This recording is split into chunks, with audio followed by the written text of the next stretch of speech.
तो से नहीं बचता, वो अपने लक्ष्य से भ्रष्ट हो जाता है। इसलिए बहुत काम की बात है। पहला है, किसी भी सभा समिति संगोष्ठी में शामिल ना होना, जहां एक दूसरे की कटाक्ष हो रही हो, जहां एक दूसरे की निंदा की जा रही हो, जहां ये सब नहीं, इसमें नहीं फंसना, साधक को नहीं फंसना। भगवत प्राप्ति करने वाले साधक को सबसे पहले बचना है। आज आना वहां सभा है, आज वहां समिति है, वहां ऐसा संगोष्ठी है, इस विषय की चर्चा है, नहीं। सत्संग, एकांत सेवन, भगवत सेवा, सत्संग, इष्ट मिले और मन मिले, मिले भजन रस रीति, तहां निसंग कोहे मिलिए, तासों कीजिए प्रीति। कभी नहीं गए। कई तरह की हानियां हो जाती हैं, साधक बहिर्मुख हो जाता है। इसलिए साधक को कभी सभा में, समिति में, ऐसी जगह नहीं जाना चाहिए। मना कर रहे हैं। सभा समितियों में शामिल होना मानो अपनी साधना को नष्ट करना है। जो लक्ष्य प्राप्ति के लिए चलना चाहता है, सभा समिति संगोष्ठी, ये नहीं। एकांत सेवन, सत्संग सुना, अपरिचित जीवन, किसी से कोई परिचय नहीं। अखबार पढ़ना, समाचार देखना, ये उनके लिए सही है जो समाज सेवी हैं, जो समाज में विविध पदों में हैं। लेकिन जो भगवत प्राप्ति करना चाहता है उस साधक के लिए ठीक नहीं। ना समाचार पत्र पढ़ना और ना समाचार सुनना, ना समिति सभा में जाना, ना किसी राजनीतिक या व्यवहारिक संगोष्ठी को सेवन करना, नहीं। हम सबके हृदय में विराजमान उस परमात्म तत्व को जागृत करने के विषय में बोलते हैं। सबका हृदय मंदिर बने और सबके हृदय रूपी मंदिर में भगवान का प्रादुर्भाव, केवल उसकी चर्चा होती है। जिस प्रभाव से अनंत जन्मों से हम भटक रहे हैं, उस माया की मलिनता का नाश करके सच्चिदानंद प्रभु में स्थित होने की चर्चा होती है। बहुत चर्चाएं हो रही हैं। कम से कम एक चर्चा तो पकड़ो जिससे तुम्हारे हृदय मंदिर के पट खुले और तुम्हें साक्षात्कार हो जाए भगवान का। जब तक हृदय मंदिर में भगवान प्रकाशित नहीं होंगे तब तक कुछ काम बनने वाला नहीं। तो सत्संग हृदय मंदिर के पट खोलता है, सत्संग ज्ञान चक्षु खोलता है, प्रेम नेत्र खोलता है। सभा समितियों में जाना, पक्ष विपक्ष की वार्ता करना, समाचार पत्र पढ़ना, समाचार देखना, इस साधक को छोड़ देना चाहिए। दूसरा, कोई भी मनुष्य तुम्हारे जीवन में विशेष अधिकार प्राप्त न कर पावे। कोई भी पूरी सृष्टि में विशेष अधिकार, अरे वो अपने हैं, तो फिर श्यामा श्याम तुम्हारे कैसे रहे? श्यामा श्याम तो तभी अपने माने जाएंगे जब कोई और अपना ना हो। मेरे तो गिरधर गोपाल दूसरो न कोई, सिद्ध महान प्रेम रस में डूबी हुई मीरा जी के वचन है। मेरे तो गिरधर गोपाल दूसरो न कोई। गोस्वामी तुलसीदास जी, एक भरोसो, एक बल, एक आस विश्वास, एक राम घनश्याम हित चातक तुलसीदास।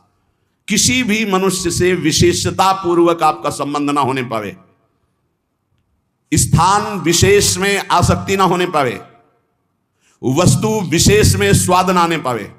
भगवत प्राप्ति करना है तो दूसरी बात, सावधानी पूर्वक। कोई हमारा विशेष नहीं, कोई खास नहीं, कोई वस्तु व्यक्ति स्थान कोई विशेष हमारे नहीं। जहां राखो तहां रहो, मान सुख रास है। जहां मेरे स्वामी जैसे रख रहे हैं वैसे रह रहा हूं। मेरा नहीं, मेरे स्वामी कहे जब चाहे तब हटा दे, जब चाहे तब रख ले, उनकी बात है।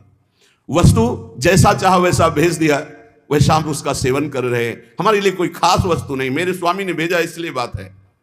तीसरी, मठ या आश्रम की स्थापना करके उसके विषय में चिंतन करना और धन आदि की चाह करना, यह साधक भगवत प्राप्ति से भ्रष्ट होने की वृत्ति है। यह सिद्धों का कार्य है, साधकों का नहीं। मठ आदि की स्थापना करना यह सिद्धों का कार्य, आचार्यों का कार्य है। आश्रम आदि की निर्माण वृत्ति करके फिर उसके संचालन के विषय में चिंतन करना, फिर रुपया पैसा इकट्ठा करना, और जब मर गए तो बाद में जो चार शिष्य हैं आपस में झगड़ा करना, मुकदमाबाजी शुरू होना। बचो इससे। जैसे बने बनाए मंदिर हैं, बने बनाए जगह हैं, हमको वास मिल रहा है, वास कर रहे, हटा दिए जाएंगे, फिर फुटपाथ में बैठ जाएंगे, पर हमारा कोई चिंतन चुरा ले, ऐसा नहीं। हम ऐसा कुछ नहीं करेंगे जिससे हमारा चिंतन बंटवारा हो जाए। मेरे प्रभु हैं, वो थे, वो रहेंगे। उनके एक निमिष मात्र से अनंत ब्रह्मांडों का सृजन हो जाता है। वो जहां रखेंगे जैसे रखेंगे। जहां राखो तहां रहो, मान सुख रास है। उपासक किसको बैठा ले? स्थान विशेष में आ सकती नहीं, व्यक्ति विशेष में आ सकते नहीं, वस्तु विशेष में आ सकते नहीं। हमारे लिए ना कोई वस्तु विशेष है, ना स्थान विशेष है, ना व्यक्ति विशेष है। मठ और आश्रम आदि की स्थापना करके उसके चिंतन में डूबना, अपने मन को मानो दुर्गति का मार्ग चयन कर लेना। थोड़ा सा कड़वा लगेगा ये बात। हम कह रहे हैं सिद्धों का कार्य साधकों का नहीं, साधकों को नहीं फंसना चाहिए। अगर साधक फंसेगा तो नष्ट हो जाएगा, पक्का, इसमें कोई संशय नहीं। वाल्मीकि रामायण में एक प्रसंग आता है कि एक ब्राह्मण देवता भिक्षा याटन के लिए निकले हुए थे, कई दिन के भूखे थे, भिक्षा मिली नहीं, तो रास्ते में एक कुत्ता आराम से पड़ा था, 3-4 लाठी उसकी खोपड़ी में मारी, फूट गई खोपड़ी। उस समय राजाधिराज चक्रवर्ती महाराज अनंत कोटि ब्रह्मांडों के स्वामी भगवान श्री राम सिंहासन पर विराजमान थे। दरवाजे से आवाज मारी, सेवक ने कहा एक कुत्ता अपनी प्रार्थना करना चाहता है। भगवान ने बुलाया, बोलो। बोले मैं आराम से मार्ग में पड़ा था प्रभु, क्या मार्ग के साइड में पड़े रहना अपराध है? मैं कुत्ता हूं तो इसलिए मेरा इतना भी अधिकार नहीं कि मैं रास्ते के साइड में पड़ा रहूं। नहीं हुआ क्या, एक ब्राह्मण ने हमारे 4-5 लाठी मारी, खोपड़ी फूट गई। आप बताओ क्या मेरा दोष क्या था? मैंने भूखा भी नहीं, मैंने उसको कुछ छेड़ा भी नहीं, फिर क्यों मारा? बोले हमारे दरबार में ब्राह्मण को तो दंड दिया नहीं जाता। हाँ आप आए हो इसलिए बुलाते हैं उनको और प्रार्थना करेंगे कि ऐसा क्यों किया। बुलाए गए, भगवान आदर किए उन्हें और कहा आपने ऐसी त्रुटि क्यों की, क्यों मारा इसको? बोले 3-4 दिन से भिक्षा नहीं मिल रही थी, आराम से सो रहा था, मैं भूखा टहल रहा हूं, गुस्सा ही हमने मार दिया। अपराध है आपका? हाँ है। कुत्ते से कहा कि मैं तो दंड नहीं दे सकता क्योंकि हमारे दरबार में ब्रह्म ऋषि को दंड नहीं दिया जाता, आप दंड निर्धारित कीजिए, क्या दंड दिया जाए? उनका कलिंजर पर्वत का इनको महंत बना दिया जाए। तो ये दंड है पुरस्कार, जिसको मांगने से भी भिक्षा नहीं मिलती वो कलिंजर पर्वत के बहुत बड़े आश्रम का महंत बन जाएगा आगे चलकर, तो ये तो पुरस्कार मिला, ये तो दंड थोड़ी। बोले नहीं प्रभु मैं मानते ही हूं, पूर्व का मैं मानते ही हूं, जो कुत्ता बना हूं, ये जब कुत्ता बनेगा ना तब इसको समझ में आएगा, सीधे कुत्ता ना कह करके इसको हमने। अगर साधक के ये सिद्धों का खेल है, जो स्वात्मानंद में मगन है वो पूरा साम्राज्य चला सकते हैं, लेकिन जो साधक है अगर इस प्रपंच में फंसा तो मारा जाएगा। जब तक भगवत साक्षात्कार न हो तब तक होश में मठ और आश्रम आदि की स्थापना करके उसके चलाने की चिंता करना, ये सब बिल्कुल परमार्थ से भ्रष्ट कर देने की बात है। चौथा, साधन में आलस्य, प्रमाद अपनी दिनचर्या में कभी नहीं होना चाहिए। गुरु प्रसाद से अभी तक, अब आगे भगवान जाने, अगर 102 बुखार भी है और हमारा नियम है 12:30 बजे 1 बजे जगना, तो जगना है, जगना। पैदल आते थे, अब ठीक उसी समय राउंड लगा के अपनी दिनचर्या है, अपनी दिनचर्या में 1 मिनट का फर्क नहीं। अब तो आराम से सो सकते हैं, नहीं आराम कहां, जब तक शरीर में श्वास है आराम नहीं। इसको ऐसे रगड़ा जाता है जैसे कंजूस मालिक नौकर से, ऐसे इस शरीर का प्रयोग किया जाता है। एक एक श्वास बचा बचा के भगवान के चरणों में, और खूब मेहनत करा इससे। ये किस काम में आएगा? खा खा के अगर वजन बढ़ा रहे हो तो लकड़ी का वजन बढ़ेगा, फूंक दिया जाएगा शरीर, और किस काम में आएगा?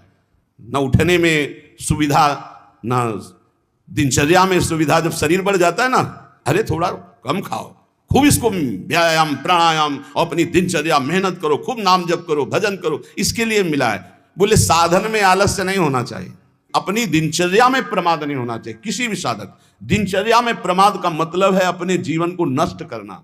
ये नींद अच्छा है यार, राधा राधा रटना अच्छा है, हम कहते थोड़ा सो लो। नींद में केवल सुख जो मिलता है वो 5-6 घंटे संसार का चिंतन छूट गया इस बात का है। तो तुम बैठे बैठे जागृत में यदि ऐसा अभ्यास बना लो, उसे समाधि कहते हैं। न जागृत है, न स्वप्न है, न सुषुप्ति है, भगवदाकार वृत्ति है।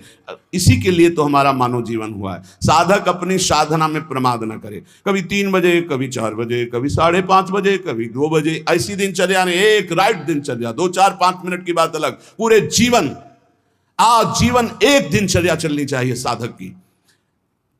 फिर कर लेंगे प्रमाद, दीर्घ सूत्रता, ये नहीं होना चाहिए। 11 माला कहा है, आज 5 माला हुए, कोई कल 11 और 6, फिर कल जब 11 और 6 पूर्ति कर रहे तो 6वें पूरे, 11 फिर आगे कर, धीरे धीरे नियम ही खत्म हो गया, खत्म। हम कभी इस बात से राजी ना हो कि हमारा मन भजन के लिए आगे टालता है। जब हम दीक्षा देते हैं तो इतना जरूर कहते हैं कि 11 माला गुरु मंत्र के अधिक जपो तुम्हारे सौभाग्य का विषय पर। हमारा नियम 11 कम से कम प्रारंभिक स्थिति में, 12 पद कम से कम चतुरासी जी के पूरी पाठ कर जाओ, तुम्हारे अहो भाग्य धन्य भाग। रो रो कर जब नाम पुकारते हैं तब कृपा होती है। पता नहीं कौन सी परिस्थिति ऐसा आ जाए कि लाद कर तुम्हें धाम से बाहर फेंक दिया जाए। हाँ, कोई रोग हो सकता है, कोई घटना घट सकती है, इसलिए सावधान, प्रमाद स्थिति नहीं, दीर्घ सूत्रता नहीं। अपनी दिनचर्या में कोई फर्क नहीं पड़ना चाहिए। जिसकी दिनचर्या ठीक नहीं है, पूज्य सदगुरुदेव भगवान के वचन, साधु की पहचान उसकी दिनचर्या से होती है। जिसकी दिनचर्या राइट टाइम फिक्स चलती है, साधुता ठीक चल रही है। अगर दिनचर्या में व्यवधान, तो तुम्हारे जीवन में व्यवधान है, हटा दो, अपनी दिनचर्या में आओ। दिनचर्या ठीक होनी चाहिए। गुरुजनों के वचनों में, शास्त्र के वचनों में अविश्वास, अश्रद्धा या उपदेश दिए हुए कार्य के लिए निश्चय की कमी। आपको ऐसा करना है, हाँ हाँ कर लेंगे, नहीं वही करना है जो आज्ञा हो गई, बस सब बात बन जाएगी। पांचवा, कोई तुमसे विजय प्राप्त करने आया है शास्त्रार्थ के लिए, पहले ही हाथ जोड़कर हार जाओ। अगर भगवत प्राप्ति करनी, परास्त करने की कोशिश मत करो। छठवां, अपने को संत मानना और दूसरों को दोष दर्शन करना, यह साधक का नाश कर देने वाला होता है। अपने को संत मानना, दूसरों को असंत मानना, मतलब पतन का रास्ता निश्चित कर लिया। आचार्य चरण कह रहे, क्वा हम तुच्छा परम अधमा प्राण हो गर्ह कर्मा, कहा मैं तुच्छ अधम अपराध करने वाला। अपने को असंत और दूसरों को संत माने। सातवां, दूसरों के दोष देखना और उनको प्रकाशित कर देना, यह केवल गुरु की वृत्ति में होना चाहिए। वो अपने शिष्यों के दोष देखकर उसे प्रकाशित करके नष्ट कर दे। बकाया साधक को ये कभी वृत्ति नहीं रखनी चाहिए कि दूसरों के दोष देखकर और उनको प्रकट करना, चुगली करना। अगर साधक किसी के दोष देखता है तो उसी के सामने उसको फटकारे, तब तो मित्र माना जाएगा। और उसके चले जाने के बाद यदि पीछे चर्चा करता है तो उसे निंदा करते हैं, निंदा करने से पाप लगेगा। तुम्हारे अंदर वही दोष बहुतायत मात्रा में जागृत हो जाएगा। शब्द याद कर लो। अगर किसी के प्रति तुम्हारा दोष दर्शन है तो उसी के सामने कहो उससे, ए भाई हमने सत्संग में सुना है, ये जो तुम्हारी बात है ना ये ठीक नहीं है, इसको सुधार कर लो, तो निंदा नहीं मानी जाएगी। वो चला गया, इसके बाद आप उसकी चर्चा करते हैं, अब ये पाप होगा। पर निंदा के कीते आवत नहीं कछुआत, मूर्ख पर्वत पाप को ले चल अपने साथ। आठवां, किसी भी मनुष्य का ना शरीर से अपमान, ना वाणी से अपमान और ना मन से उसके नाश का चिंतन। जो तुम्हारा अहित कर रहा है, तुम्हारी निंदा कर रहा है, तुम्हारा अपमान कर रहा है, तो तुम्हें लौट कर अपमान नहीं करना। यह सिद्धांत है भगवत प्राप्ति का। और मन से संकल्प नहीं बनाना कि भोगोगे, क्योंकि तुम भजन करते हो। अगर ऐसा सोचे तो वो भोगेगा जरूर, लेकिन तुम्हारा भजन भगवत प्राप्ति के योग्य नहीं रह जाएगा। नवा, पर चर्चा, बैठकर सदैव दूसरे के विषय की चर्चा। ये साधकों में कुछ दोष होते हैं, इसलिए इसका सुधार करना चाहिए। पर चर्चा, पर निंदा से साधक को बहुत बचना है। ये जबान बहुत दुष्ट है, इसको रोको, वाणी को रोको। वाणी एक अमोल है, जो कोई बोले जान, हे तराजू तौल के तब मुख बाहर आन। और 10वां, सीरियल, नाटक, सिनेमा, नौटंकी, ये सब साधक नहीं। असत साहित्य नहीं पढ़ना, नहीं देखना, नहीं सुनना, बहुत बड़ा प्रभाव पड़ता है। इससे बहुत बड़ा प्रभाव पड़ता है, बहुत बड़ा प्रभाव पड़ता है। आपको अनजाने में पतन के मार्ग में आपको ले जाएगा। आपको सुनना है सत्संग, तो सुनने वाला यंत्र रखिए। ये सुनने के लिए ये जो टच वाला मोबाइल है, बचो इससे, पक्की बात है। इसको हम बहुत प्रार्थना पूर्वक निवेदन करते हैं कि साधक जो घर से निकला है भगवत प्राप्ति के लिए, टच वाले मोबाइल से बचे। जहां भगवत प्राप्ति की लालसा से आपने वैराग्य लिया, वहां भोगों की लालसा पैदा कर देगा। जहां आप खोले मोबाइल तो आपके ऑप्शन ही ऑप्शन है। और मन कभी भगवत ऑप्शन सुनना चाहे तो बड़ा पवित्र मन होता है। हाँ, ये संसारिक बात है, इसमें क्या है, अच्छा इसमें क्या है, ढूंढते ढूंढते वहां पहुंच गए जहां नहीं पहुंचना चाहिए, और आपको नष्ट कर देगा। सत्संग सुनना है तो यंत्र रखो सत्संग सुनने का। अगर आपको सही माने में मोबाइल का ही प्रयोग करना है, बहुत जरूरी है, तो हम कहते हैं छोटा वाला मोबाइल रखो। लेकिन नहीं, स्मार्ट, बड़े स्मार्ट बने हो, माया से थोड़ी तुम्हारी स्मार्ट गिरी चलेगी। माया तुमसे ज्यादा स्मार्ट है, उसी स्मार्ट में फंसा देगी। स्मार्ट है तो कहते हैं उसे स्मार्ट मोबाइल कहते हैं। हाँ, तुम्हारी स्मार्ट गिरी नहीं चलेगी माया के आगे। वो एक दृश्य दिखाकर, मछली के मैथुन को देखकर सौ भरी महात्मा जल में समाधिस्थ रहते थे, साधना भ्रष्ट हो गई। अजामिल लकड़ी लेने गया था, वैश्यागमन देख करके उसकी बुद्धि भ्रष्ट हो गई, उसी वैश्या में आसक्त हो गई। प्रार्थना है, बहुते बिना मोबाइल के नहीं चलता तो 1800 वाला ले लियो, 2000 का जो नहीं आता इतना बड़ा। भाई बहुते बात करनी, कहीं कोई तुम्हारा पदाधिकारी हो तो भाई देख लो। नहीं तो हमें प्रार्थना करनी है साधकों से, स्मार्ट से बचो, बहुत स्मार्ट है वो, तुम्हें फंसा लेगा, भगवत मार्ग से गिरा देगा, पक्का पक्का गिरा देगा। मान लो हम कह रहे हैं, लेकिन कोई नहीं मानने के लिए तैयार है। और किससे बात करनी? श्री जी के लिए स्मार्ट काम नहीं करेगा, वहां फोन बात होगी नहीं, वहां तो राधा नाम काम करेगा, राधा राधा राधा राधा राधा। हाँ, कुछ ऐसी आवश्यकताएं हैं जिनकी जरूरत है, क्योंकि बिना उसके काम नहीं चल सकता। तो हम कह रहे हैं जहां तक हो सके, और अगर किसी को बहुतय की रखना है तो बहुत हिम्मत करो, कसम खा लो कि कभी हम और क्षेत्र में नहीं जाएंगे। बहुत बड़ा क्षेत्र है। आज कोई भी व्यक्ति हमको प्रायः ऐसा नहीं दिखाई देता जिसकी कनपटी में मोबाइल ना लगा हो। भगवान का ये बहुत विचित्र कलयुग, भगवान ने ये यंत्र चलाया है, बहुत विचित्र। ये भगवान की बहुत माया चली। तो कह रहे नाटक, सिनेमा, फिल्म, सीरियल, समाचार, बचो भाई। अगर भगवत प्राप्ति करना है तो थोड़ा सावधान हो जाओ। 11वां, शास्त्र विरुद्ध कोई भी आचरण ना हो, नहीं तो भय को प्राप्त हो जाओगे। बड़े शेर दिल होकर के भी तुम्हें गुलामी ऐसे की सहनी पड़ेगी जो तुम सोच नहीं सकते। अगर अशास्त्रीय थोड़ा भी कर्म हुआ तो वही तुम्हें रौंद देगा। एक छोटा सा, एक नीच प्रवृत्ति वाला तुम्हारे ऊपर शासन कर लेगा। हमारी बात को समझना, जो लिखा है, शास्त्र विरुद्ध कोई भी आचरण तुम्हारे शेर दिल को रौंद देगा। शेर दिल का मतलब समझते हो? साधु सिंहवत होता है, बिल्ली बना देगा। वही तुम्हें डाउन होना पड़ेगा, वही तुम्हारी हंसी उपहास, वही तुम्हारी निंदा हो जाएगी, अशास्त्रीय आचरण। 12वां, बड़ों के आने पर खड़े हो जाना चाहिए, नहीं तो प्राण शक्ति कमजोर होती है। अपने से पूज्य और बड़े जन आवे तो हाथ जोड़कर खड़े हो जाने से हमारी प्राण शक्ति मजबूत होती है। पक्का मानो, ये जो दिल कमजोर हो रहे हैं ना, इसका कारण खान पान व्यवहार अशास्त्रीय। ये जो सुबह 8-10 बजे तक सो रहे हैं, आयु नष्ट हो रही। ये जो नाना प्रकार के बाहरी भोजन कर रहे हैं, इनसे अपने यंत्र कमजोर हो रहे हैं। जो अशास्त्रीय कार्य हो रहे हैं, उनसे जीवनी शक्ति नष्ट हो रही, प्राण शक्ति कमजोर हो रही। पक्का मानिए, आज प्रायः लोग ऐसा ही है कि 1-2 बजे रात्रि के सोते हैं और 8-10 बजे जगते हैं। हमारी प्रार्थना है भुवन भास्कर उदय हो रहे और आप सो रहे, तो आपकी श्री, कीर्ति, यश, पवित्रता, प्राण शक्ति, जीवन शक्ति, इन सब का नाश हो रहा है। अरे प्रातः काल भगवान उदय हो रहे हैं, हाथ जोड़कर प्रणाम मात्र कर लो, नार्घ देव तो प्रणाम तो कर लो, भुवन भास्कर पधारे सूर्य नारायण। लेकिन नहीं, 10-11 बजे तक सोते, प्रायः दिनचर्या बन रही।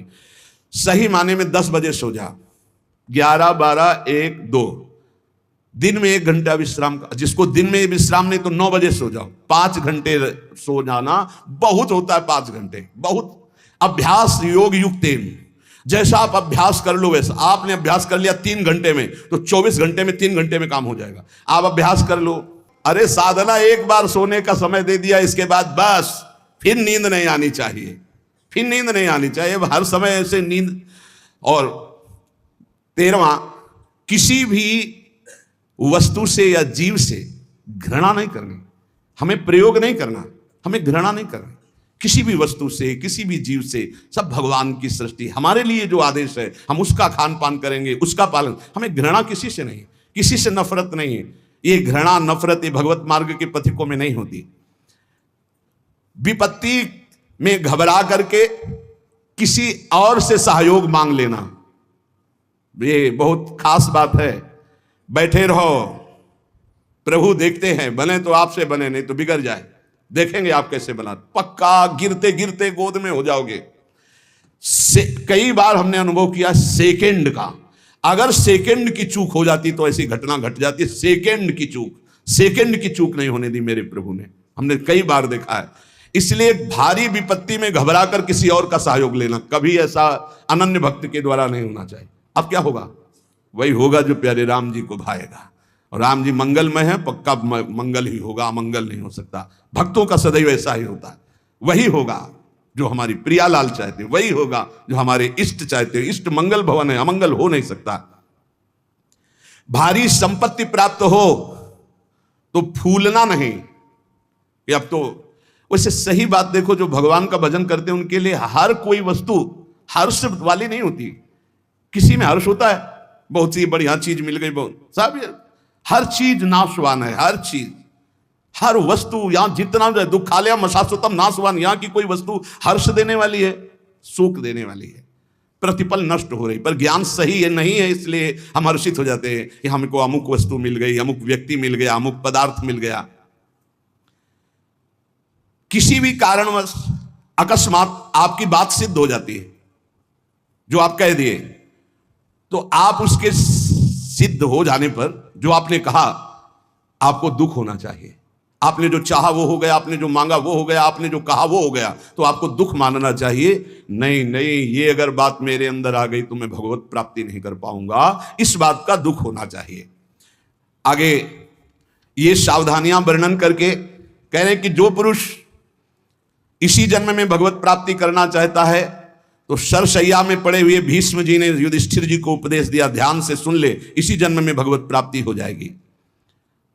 जो पुरुष इसी जन्म में भगवत प्राप्ति करना चाहता है, मनुष्य शरीरधारी, वो पहले आहार पर संयम करे, उसे सूक्ष्म करे, इतना कम ना करे कि भोजन का चिंतन हो, पर इतना भी ना करे कि डकार आवे। भगवत प्राप्ति करनी है तो ये बात पकड़ लो, हजारों जगह शास्त्रों में बात लिखी, मिता आहार, भिक्षान्नम औषधम, जैसे औषधि पाई जाती है ऐसे बहुत संभाल के खाओ पियो, जितने से एकदम आपका शरीर हल्का बना रहे। एक दो शरीरों को तो रोग हो जाता है, वो क्या कहते हैं जो गले में होती गांठ, थायराइड है ऐसे, वो तो बात अलग है कि भाई अब थायराइड हो गया है, नहीं तो खाईराइड में ज्यादा तगड़ाहट हो रही, खाईराइड खूब खाते चले जा रहे। जिसको इस जन्म में भगवत प्राप्ति करनी, भोजन पर पहले सुधार करे, अल्पाहार और सात्विक भोजन, चाट चटोरा भोजन की तरफ से बचे। अगर भगवत प्राप्ति करनी है, अल्पाहार करे, प्रकृति से परे अविनाशी पद की प्राप्ति के लिए प्रकृति के आकर्षण पर विजय प्राप्त करना पड़ेगा। जो साधक घर में रहकर या घर छोड़कर, दोनों साधक होते हैं, गृहस्थी और विरक्ति, जो घर में रहकर साधना कर रहे हैं उनको चाहिए किसी और का ना खाएं, अपनी मेहनत का कमाया हुआ ही भोजन पावे, चाहे जहां जाए, कहीं किसी और का ना खाएं। 10 रुपए का खाया है 20 दे दो, तुम्हारे को भगवत प्राप्ति करना है। कभी ऐसा नहीं कि रास्ते में भंडारा बट रहा है, हलवा बट रहा है, दबा के पा लिया, चलो यार कम से कम बचे तो 100-200 रुपए, नहीं बचे नहीं, जिसके लिए आए थे वो सब ले गया। वो गृहस्थ आदमी को अगर किसी का पानी भी पियो तो 5 रुपया उसको दे दो, 2 रुपया दे दो, नहीं रुपया दे दिया, वहां 2-4 दोना पत्तल उठा करके आसपास से कुछ सेवा कर दो। कोई तुम्हारे सुकृत न लेने पावे भगवत प्राप्ति के मार्ग। अगर विरक्त है तो भिक्षान्नम औषधम, विषयों के सामने उपस्थित होने पर भोगने की इच्छा ना होना। गृहस्थ हो, तुम्हारे धर्म के विरुद्ध भोग का अवसर आ गया, हट जाओ, भाग जाओ, प्राण बचा लो, मत भोगना, नहीं तो भगवत प्राप्ति में बाधा। और विरक्त है, भोग सामग्री एकदम एकत्रित है, एकांत है, भोग लो, ना ही भोगना, क्योंकि मुझे भगवत प्राप्ति करनी है। नेत्र से, वाणी से, मन से किसी भी दूषित भोग को ना भोगना। नेत्रों से भी भोगना होता है। आप मोबाइल में देख रहे हो या छुप के देख रहे हो, ये ऐसा दृश्य देख रहे हो, ये नेत्रों से भोग हो गया, ये आपको नष्ट कर देगा। नेत्रों से बहुत नष्ट हो चुके हैं, नेत्र ही है जो दिखा करके भ्रष्ट हो गए।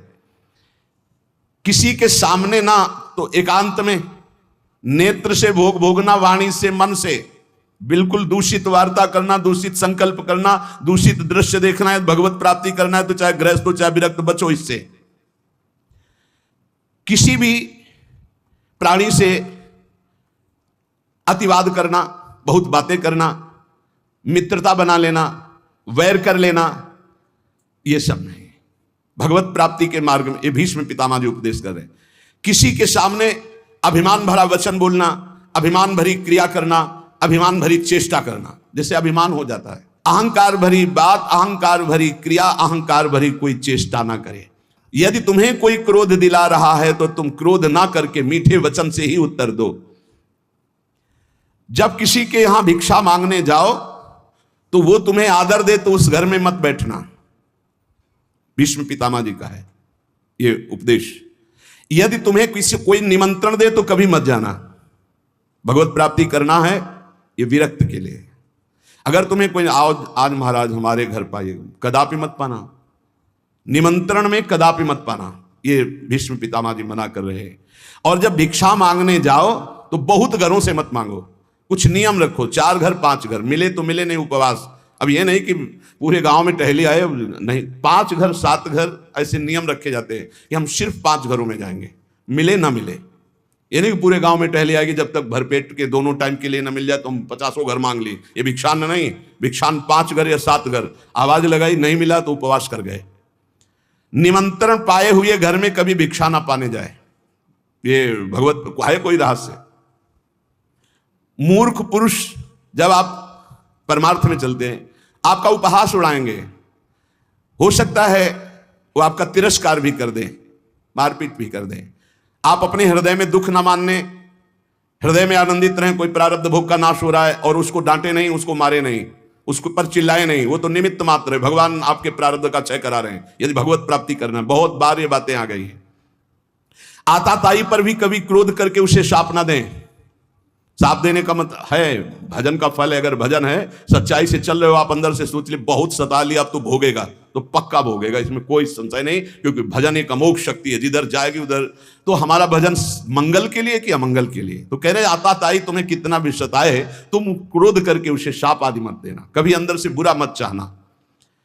गृहस्थ के घर में जब धुआं निकलना बंद हो जाए, अब धुआं नहीं, गैस है, गैस के चूल्हा है तो धुआं का कोई ज्यादा काम ही नहीं।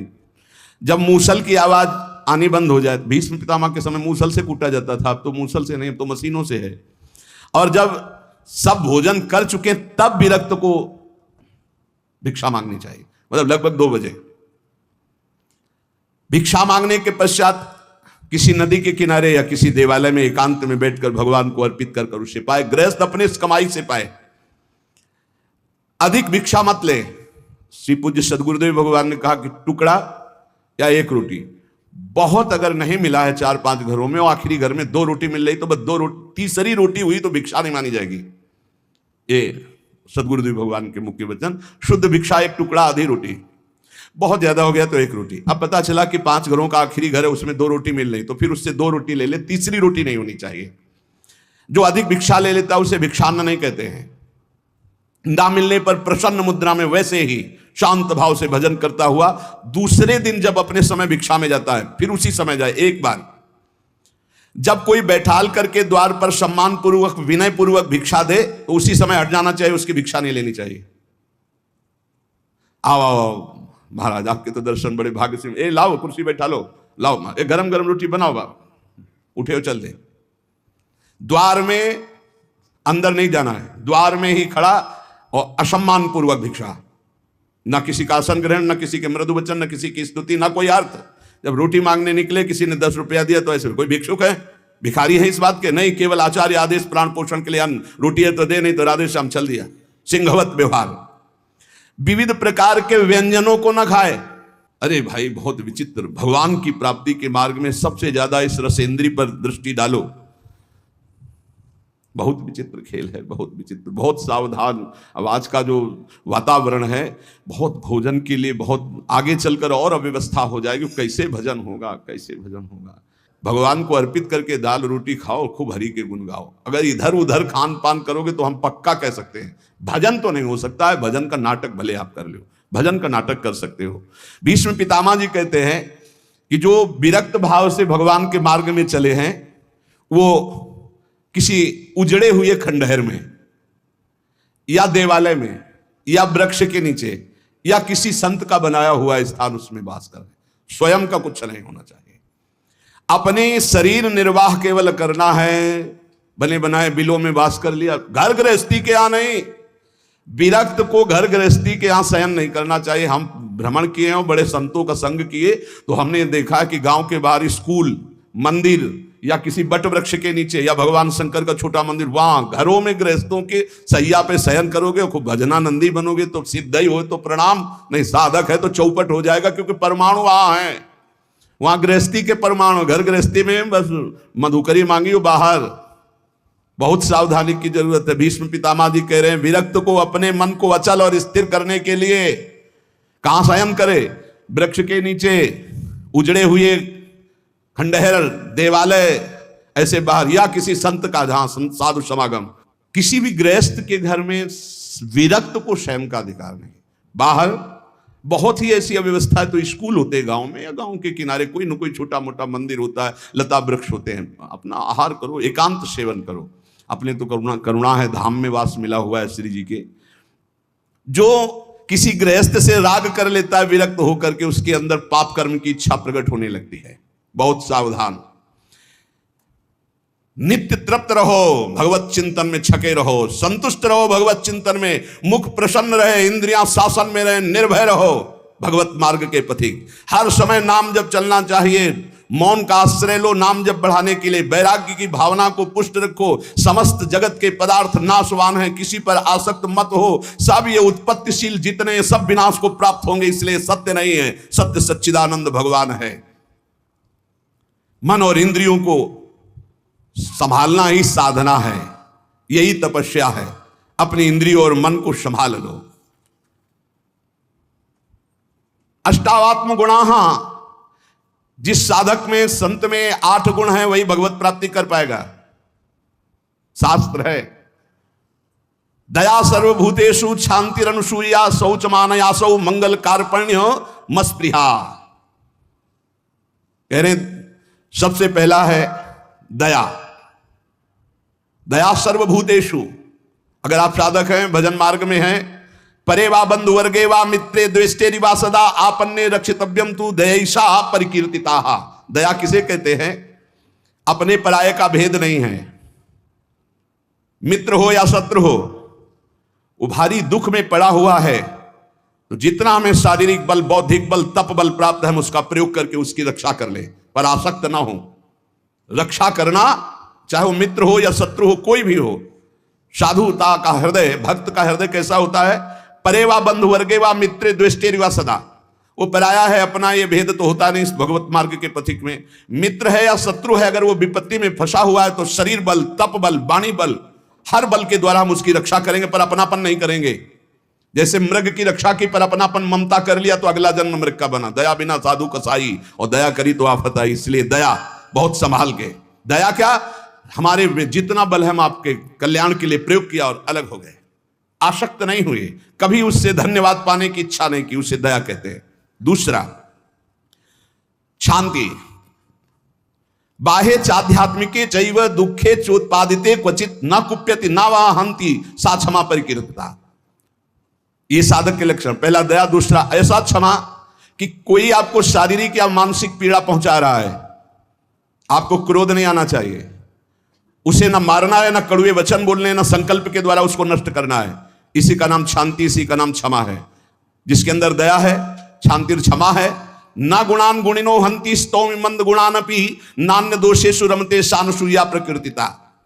गुणी के सद्गुणों का हनन अर्थात अपलाप न करना, किसी भी सद्गुणी में दोष ना निकालना, थोड़े गुण वाले प्राणियों को भी उत्साह बढ़ा देना भगवत मार्ग में, दूसरों के कभी दोषों पर दृष्टि डालकर उसे नीचा दिखाने के लिए न वर्णन करना, ये अनुसूया, इसे अनुसूया कहते हैं। दया, क्षमा, अनुसूया। और अभक्ष परिहारश्च संसर्गश्चापि निर्गुणैः स्वधर्मैः च व्यवस्थानम शौचमे तत्प्रकीर्तितम। पवित्रता, शौच क्या? कभी भी अभक्ष पदार्थ ना खाना, जिसे शास्त्र निषेध करता हो, कभी जबान पर नहीं जाना चाहिए। प्याज, लहसुन, मांस, मदिरा, नाना प्रकार के सब नहीं पाना चाहिए। एक बोले दीक्षा लिए थे कि पत्नी तो दीक्षा नहीं ले, पर वो प्याज लहसुन बना के खाती हो, कहती हम कोई गुरु मंत्र थोड़ी लिए, अब हम क्या करें, फिर खाना ही पड़ता है। कैसे खाना पड़ता है? वो अपनी निष्ठा पे, तुम अपनी निष्ठा पे नहीं आ सकते। अपनी निष्ठा पे आना पड़ेगा, या वो बदले या तो तुम बदलो। तुम कंठी तिलक लेकर बदल गए कि तुम प्याज लहसुन खा रहे हो, पत्नी खा रही, इसलिए नहीं भाई। दोनों हैं, एक ही जगह भोजन बनना है तो एक को तो सुधरना पड़ेगा। या तो फिर आप अपने लिए रोटी ले लीजिए और नमक से पा लीजिए। जय दिन आप नमक रोटी पाएंगे तय दिन उसका हृदय जलेगा और उसको सुधरना पड़ेगा, प्याज लहसुन छोड़ना पड़ेगा।